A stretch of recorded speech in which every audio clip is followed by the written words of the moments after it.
And in order to change your self-concept, you cannot neglect the ego. You cannot deny the ego. You need to learn how to work with the ego.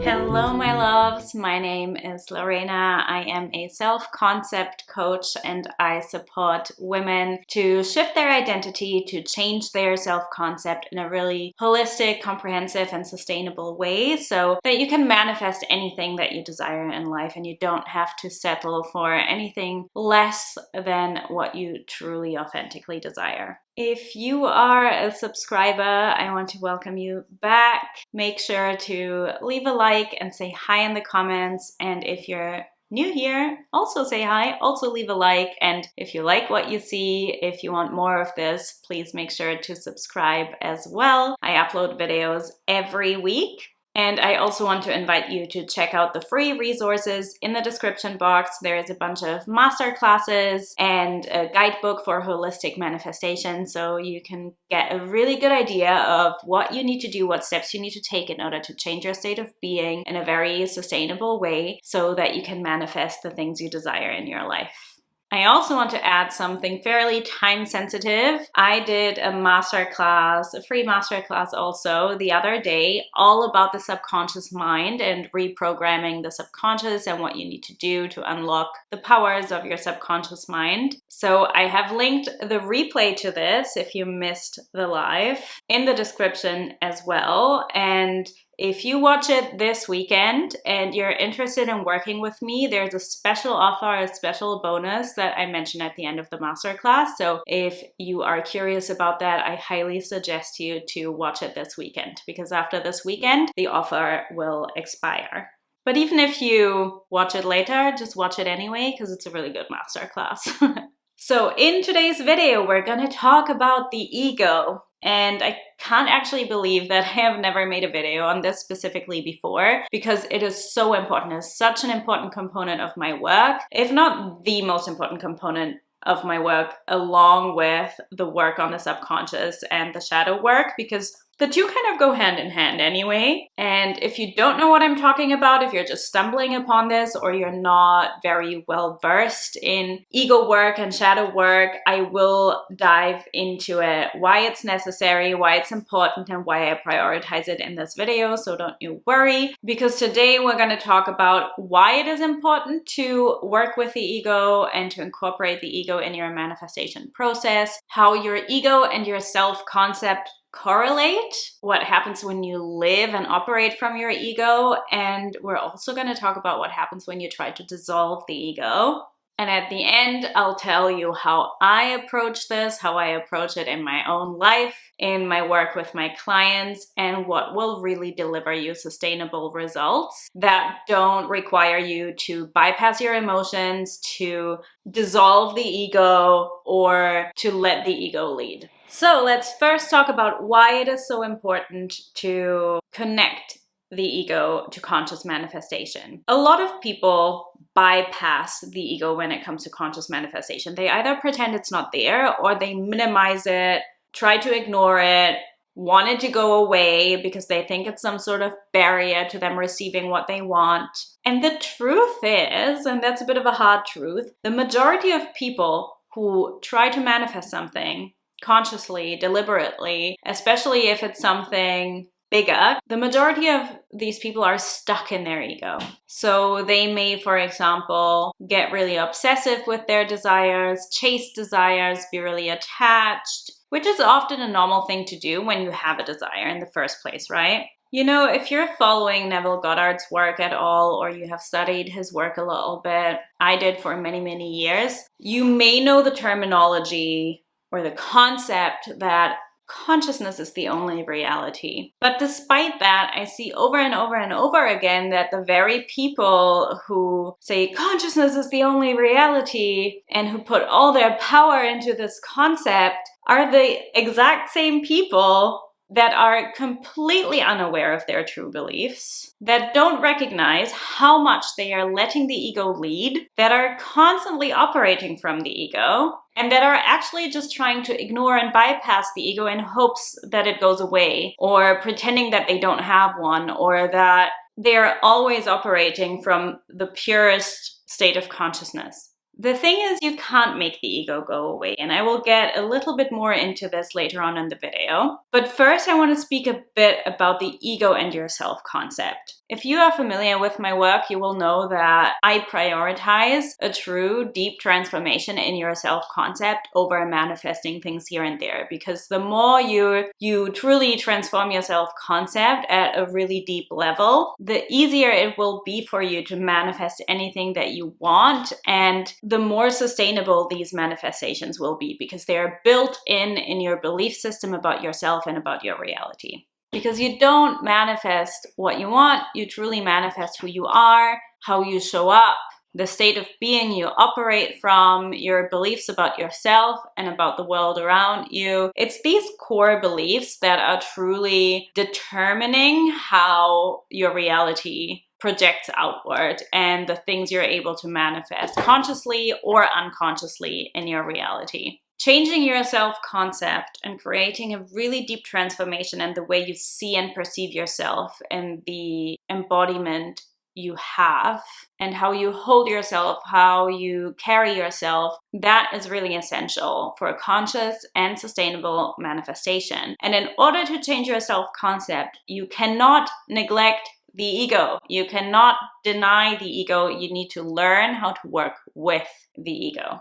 And why is that? It's because your ego is actually part of your self-concept. Your ego is part of your identity. There is a framework that I teach in my signature coaching program, Recreate Yourself, which is all about your self-concept and how you can transform it and what your self-concept consists of. When you work with me, what we do is we tackle all of these different components of your self-concept so that at the end of your journey, it's truly integrated and you're able to step into different versions of yourself from a place where you're not denying or neglecting any part of you. And part of that framework, part of these components, one part of that is the ego. And I'll tell you at the end of this video what I personally do in my own journey or in my own process, and what I do with my clients, how I guide them through this so that they and you can get the best results and the most sustainable results despite the ego being present. Because here's the thing, a lot of the things that we experience in our reality, we experience through the lens of the ego. Pretty much everything we experience through the lens of the ego. That is the first thing we perceive things through. That's where our initial reactions come from, our initial assumptions and beliefs. And you can see this because you might not remember everything from your childhood. You might not remember when you were initially born, but I can promise you, however you were, whatever you were like when you just came into this world is vastly different from how and who you are now, just because you have received so many messages, you have observed things, you have made experiences that have shaped your identity and essentially that shaped your ego. Throughout your life, you developed your ego more and more and more, and you probably got more and more caught up in your ego. So because it's there anyway, and because it's such a big part of you, it's really essential to become super conscious, super aware of it, and really understand your ego so deeply, because it is such a big part of who you are and the lens you look at this world through. So a lot of people sort of know that the ego is there, but they don't really know what to do with it. So they may try to ignore it, pretend that it's not there at all. They may try to minimize it and sort of treat it like a little child. They may also try to judge it, which all of these are actually ego perceptions in themselves. That is you operating from your ego in the first place. Think about it that way. Do you think your soul will judge? Do you think your soul will try to ignore something that is present? Do you think your soul compares? No, that's all your ego. Right, so there's two different groups that I usually see, especially in the whole manifestation community, on how people deal with their ego. And both of these are not ideal. I will say that these two groups, or these two scenarios that I will present to you, are technically the same thing, just in a different outfit. One is just more subtle than the other, but it's the same energy. So let me explain what I mean. Group number one, you may be very familiar with, because we all start like that anyway. It's when you are completely unconscious. You are completely living your life and operating from your ego at all times because it's the only thing you know. So this is people before they get into spirituality. This is people who think in a very materialistic and physical way, who think that the only thing that is real is what they're seeing physically with their eyes, despite the fact that everything that we see in our brain is just an interpretation, just a guess of what reality may actually look like. Anyways, I've got a whole different video on that, but we've all been there. And that's essentially when you're living from your ego. You're blind, you're unconscious to let's say, the truth of reality. You are living in separation. You don't realize that you have any power, that you have any control over your life, or you try to control and manipulate things physically. That's when you probably react to physical appearances in a really big way. So here your ego is running the show, and that's normal for most people because most people are so disconnected from themselves and disconnected from their essence and just taking at face value what they see in the world, in their reality, in their circumstances, and what other people tell them is right or wrong, because it's how we are programmed, right? We obviously live in a world of separation. So from a spiritual perspective, we might not be separate. We're not from a spiritual perspective, but if we look at the world from a physical lens, if you look at what's around you, right? There's you, there's me. We might all be one in a spiritual sense, but you have your own life, I have my own life. It's not the same, right? We're unique individuals as well. So in a physical sense, things feel very, very separate. And so through these appearances, through the messages that we get from society, from our culture, from our upbringing, we get disconnected from ourselves. We forget who we really are. We get disconnected from our truth, disconnected from our intuition, our soul, because we never learned how to hone in on these skills that we always had alive within us. And this is exactly what you see the majority of people do. Nothing wrong with it. It's just one way to live your life in an unconscious way. Now let's talk about group two, because here's where it gets interesting. Because I'm assuming if you are watching this video, you will not fall into this first group, right? Otherwise you wouldn't be interested in this type of content.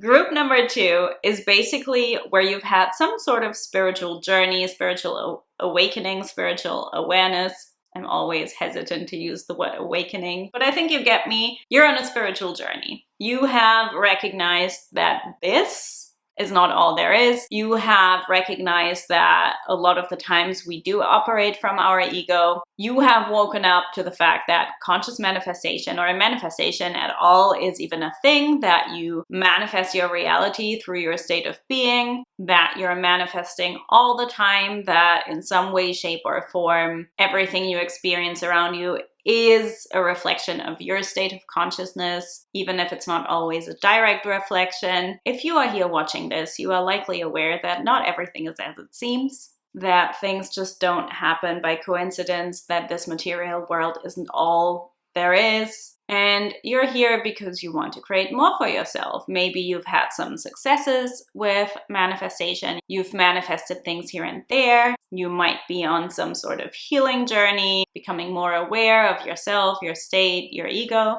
But you probably want to go deeper, want to go bigger, which is why you're here and why you're wanting to truly transform and change your self-concept. Now, what often happens when people become aware of all this, when people start becoming more conscious and waking up to the fact that this isn't all there is, they get inspired to consciously manifest their reality. They often stop manifesting from their ego. So this can look like getting caught up or stuck on desires that aren't actually authentic to their soul. So they may go into chasing mode. They may chase desires or hype desires up that aren't truly what they want. There's nothing wrong with any desire that you want. I am never here to tell you what to want or what not to want. Actually, what we do when we work together is one of the first things we'll do is get really, really clear on what it is you want and why you want it. And this is a whole process that we move through. At the end of it, you'll see what you actually want and how you can make it happen. a lot of people manifest or try to manifest something because they actually are just trying to prove something to themselves, or they are trying to prove their worth. But anyhow, that's an option, that a desire is coming from ego and that it's not truly authentic to what you want or to you. This group can also show up as denying the ego. Now, this is the classic case of spiritual bypassing. I have a different video where I go into this a little bit more. I will link it in the description for you. But you see people going, I am God, pretending to be all spiritual and conscious, but truly they are fighting everything in their world, and they are constantly arguing and wanting to ignore the physical reality because they want to live in only the spiritual and only their imagination and only the divine and 5D and stuff like that. Which is a sure sign that you've actually not dealt with your ego at all, or not to the extent that you should have. Because if you say, I am God, and you're saying that from the perspective of your ego, and you're not saying that from the perspective of unity and with the awareness of where your ego is actually at, that's not very spiritual at all. And there is no judgment or shame here, because the truth is your ego will jump on anything. So that includes your spiritual journey. What sometimes feels like you've let the ego go is actually the ego just changing form. And it happens for most people on a spiritual journey, right? It happened to me as well, that you sort of develop this spiritual ego. You have this awareness, and then your ego uses that to hype yourself up and to put yourself above others and perceive yourself as better than others, or to try and take control of every little detail in your reality. And you begin to judge the ego or judge people who are not living their life the way you are. That is also all ego, right? It is just a lot more subtle, and when you're in this place, a lot more difficult to uncover. Now, here's why I strongly advise you to not try and dissolve the ego. Firstly, your ego is such a gift because it's the only reason you have physical desires in the first place. If you didn't have an ego, you would not desire anything. You definitely wouldn't desire anything physical. There would be no need for you to desire relationships because we're all one anyway. We're not separate, so why connect with anybody? There is nothing to connect with. You would not desire anything material. You would not desire a house or a home. You would not desire money. You would not desire success. You would not desire any physical or sensual experience. It would be so irrelevant if you didn't have an ego. So your ego is the literal reason why you have desires in the first place. The other thing is, you cannot dissolve it, no matter how much you try. You can try your whole life, you're not going to be able to dissolve it, because you're going to have an ego for as long as you're a human being, because it is part of being human. If anybody tells you that they don't have an ego or they have dissolved their ego, run. Those are probably the people with the biggest ego. And it's fine, we all have one. We all have an ego, we're not going to get rid of it. And it serves a real purpose. It serves the purpose, apart from your desires, it serves the purpose of you knowing who you are. That's why you feel separate from anyone and anything at all. And that's necessary. Imagine if you couldn't tell the difference between me and you. It makes you an individual. And it also gives you a real gift. It gives you fear. That is such a gift, because fear helps you to survive.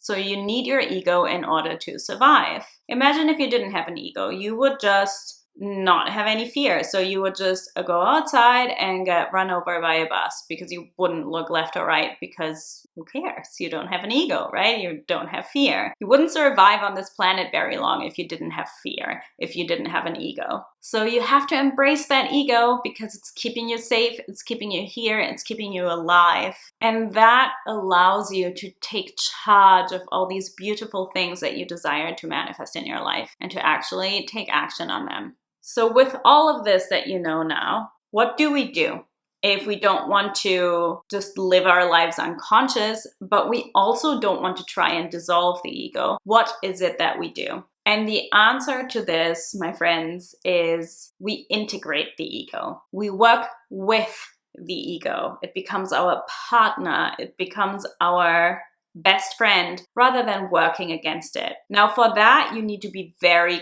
conscious of it. You need to be very aware of when you're operating from your ego, what comes from your ego, what doesn't. You need to be really in tune with your intuition. You need to become intimately familiar with your subconscious, because that's where all the hidden sneaky things happen. It's not your conscious mind. If it was just conscious decisions, it would be very easy. All of this would be very easy. None of you will be watching this video because you wouldn't have to. Most people are completely oblivious to when they are operating from their ego, especially people that are on a spiritual path, because they think they know. When the ego is still there in hidden, sneaky, subtle ways. But apart from having to become very, very conscious of it, the other element is also consciousness is not everything. Awareness is not everything. Because a lot of people are maybe aware of aspects of their ego, which you can't ever fully be, by the way. You can't be fully conscious, fully aware of it at all times, because it's always there, right? It's always going to impact you in some way. But even if you did, even if you knew fully at all times, if you don't know how to work with it, if you don't know how to integrate it, then you just have knowledge, and that is just one step. It doesn't do much on its own. You need to know how to work with it. You need to know how to integrate it. What good does it do if you have knowledge, if you don't know what to do with it? That's why you get so many people consuming free information online, watching all the YouTube videos and all of the things, which, I encourage you to do that. It's great to have information, but it's just a step. It's just a step. This video will give you perspective shifts, will give you mindset shifts. It's not going to change your life. It's not, because you need to go a lot deeper and you need to go into the integration. Because if it was just about knowledge, we could all have it so much easier, and we would all just sit at home and journal and meditate and visualize, and it would all happen and it would be easy. Again, none of you would be watching this video. Things would be easier for me too. That's not how it works. And we know that's not how it works because there's sadly lots of people who never reach their goals because they get stuck in this collecting information phase, which is also why mentorship and coaching are so, so important. Because number one, you can't see it all on your own. You just can't. I can't either, right? Like, I would not be here without the mentors and coaches that I have had. Like, I have an ego too, and I'm constantly catching myself, and I do have a process of how I really intentionally do that. And through this process, I have integrated a lot of aspects of my ego, and I have truly radically transformed my self-concept, but it's also an ongoing journey, and I constantly follow this process, and I hire support. I get help because there are a lot of things that I will not be able to see on my own. And I see this a lot in my clients as well. I've had so many clients come to me who had a lot of information, a lot of knowledge, who had read a lot of books, who maybe had even done some courses, who knew some theory, who had even applied theory, but the deeper transformation was missing because they hadn't really integrated their ego. They hadn't really worked with their subconscious in a way where it landed. It came all together to transform them from deep within, which is why even though they had done so much work on themselves already and they'd had therapy and done all of the things, when they came into Recreate Yourself, they started to thrive because they were able to bring those things to the surface that previously they hadn't been able to see, and they were able to integrate them. And that is really where the magic happens. So you can't push your ego away. You can't just sit there and, become aware of it without doing anything about it. If you want transformation, you need to work on really integrating the ego. So integration is key. Get the right support, get the right mentorship, get the right process, so you don't have to deny anything, you don't have to make it so hard for yourself, you don't have to bypass anything, and you also don't have to let your ego take the lead. You can take the lead and you can be in control whilst holding your ego by the hand and working with it. So I hope you enjoyed this. Let me know in the comments what your key takeaway is. Don't forget to check out the replay of the masterclass linked below. And I thank you for watching, and I will see you in next week's video.